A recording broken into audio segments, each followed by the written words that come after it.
जब भी बुधवार के दिन प्रदोष का व्रत पड़ता है तो इसे बुधवार प्रदोष व्रत या बुध प्रदोष व्रत के नाम से जाना जाता है। जो भी भक्त सच्ची श्रद्धा के साथ नियम और निष्ठा के साथ बुध प्रदोष का व्रत करते हैं, इस दिन भगवान शिव जी का पूजन करते हैं, साथ में शिव परिवार का पूजन करते हैं, तो इस व्रत के प्रभाव से मनुष्य के सभी प्रकार के पापों का नाश होता है तथा मनुष्य सदा ही सुखी रहता है। इस व्रत को अगर विधवा स्त्री धारण करे तो उन्हें धर्म की प्राप्ति होती है। सुहागन नारियों का सुहाग अटल रहता है, बंदी कारागार से छूट जाते हैं। जो स्त्री पुरुष जिस कामना को लेकर के इस व्रत को धारण करते हैं, उनकी सभी कामनाएं देवादिदेव महादेव जी पूरी करते हैं। सूत जी कहते हैं कि त्रयोदशी का व्रत करने वाले को 100 गायों को दान करने का पुण्य फल प्राप्त होता है। इस व्रत को जो विधि विधान के साथ करता है उसके सभी प्रकार के दुख दूर होते हैं। प्रदोष व्रत के दिन विशेष प्रकार से भगवान शिव जी का सुबह और शाम के वक्त पूजन करना चाहिए। खास करके शाम के समय में जो प्रदोष काल का समय होता है, उस समय में भगवान शिव जी जो कि प्रसन्न मुद्रा में होते हैं। प्रदोष काल का समय जो कि सूर्यास्त से 1 घंटे पहले और 1 घंटे बाद तक के बीच का जो समय होता है, यह समय प्रदोष काल का होता है। इस दौरान विशेष करके भगवान शिव जी का पूरे विधि विधान के साथ पूजन करना चाहिए, कथा श्रवण करनी चाहिए, शिव चालीसा आदि का पाठ करना चाहिए, भगवान शिव जी के स्तोत्र आदि का पाठ या श्रवण करनी चाहिए। इससे भगवान शिव जी अपने भक्तों के सभी प्रकार के दुखों को दूर करते हैं। बुधवार त्रयोदशी व्रत को धारण करने से सभी कामनाएं सिद्ध होती है। इस दिन भगवान शिव जी के साथ साथ भगवान गणेश जी का भी आशीर्वाद प्राप्त होता है। तो आइए पहले भगवान भोलेनाथ का ध्यान करते हैं, इसके बाद फिर कथा को श्रवण करेंगे।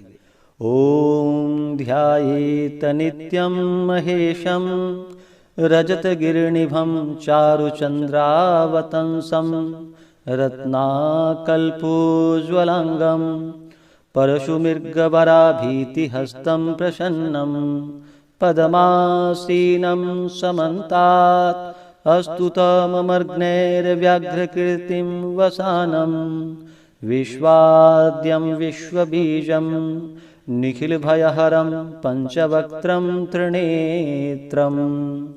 ओम नमः शिवाय। तो बोलिए प्रेम से भगवान भोलेनाथ की जय, माता पार्वती की जय। एक समय सभी प्राणियों की हितार्थ परम पवित्र भागीरथी के तट पर ऋषि समाज द्वारा विशाल गोष्ठी का आयोजन किया गया।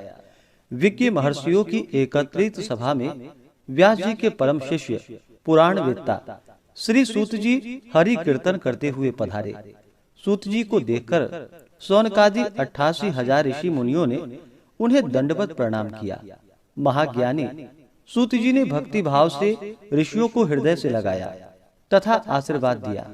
विद्वान ऋषिगण और सब शिष्य आसनों पर विराजमान हो गए। मुनिगण विनीत भाव से पूछने लगे कि हे परम दयालु, कलिकाल में भगवान शंकर जी की भक्ति किस आराधना द्वारा उपलब्ध होगी, हम लोगों को बताने की आप कृपा कीजिए, क्योंकि कलयुग के सभी प्राणी पाप कर्म में रत होकर वेद शास्त्रों से विमुख रहेंगे।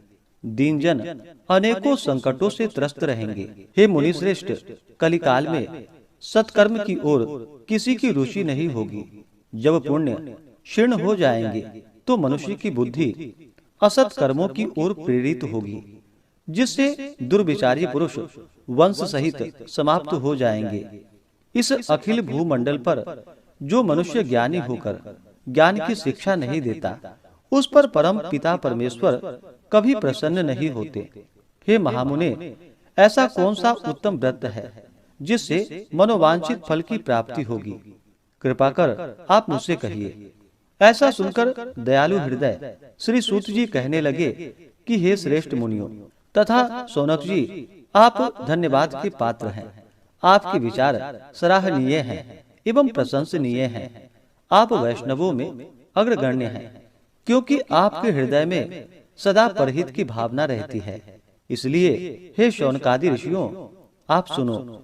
मैं उस व्रत को आपसे कहूंगा जिसके करने से सब पाप नष्ट हो जाते हैं। धन वृद्धि कारक, दुख विनाशक, सुख प्राप्त कराने वाला, संतान देने वाला, मनोवांछित फल प्राप्ति कराने वाला, यह व्रत तुमको सुनाता हूँ, जो किसी समय भगवान शंकर जी ने सती जी को सुनाया था, और उनसे प्राप्त यह परम श्रेष्ठ उपदेश मेरे पूज्य गुरु जी ने मुझे सुनाया था, जिसे आपको समय पाकर शुभ वेला में मैं सुनाता हूँ। आयु वृद्धि स्वास्थ्य लाभ हेतु रवि प्रदोष का व्रत करे, अभिष्ट सिद्धि की प्राप्ति के लिए सोम प्रदोष का व्रत करे, रोगों से मुक्ति और स्वास्थ्य लाभ हेतु मंगल प्रदोष का व्रत करे, सभी कामना की सिद्धि के लिए बुध प्रदोष का व्रत करे, शत्रुओं पर विजय की प्राप्ति के लिए तथा शत्रुओं के विनाश के लिए गुरुवार बृहस्पति प्रदोष का व्रत करे,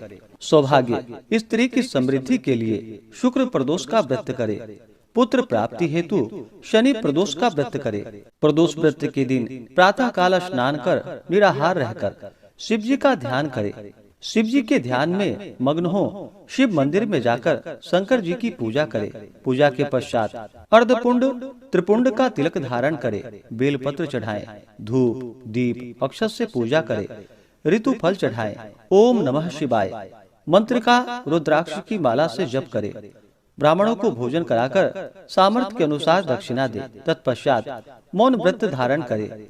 व्रती को सत्य भाषण करना आवश्यक है। प्रदोष का व्रत जो कि 11 या 26 त्रयोदशी व्रत करनी चाहिए। इसके बाद फिर व्रत का उद्यापन करना चाहिए और हवन की आहुति देनी चाहिए। इससे अभिष्ट फल की प्राप्ति होती है।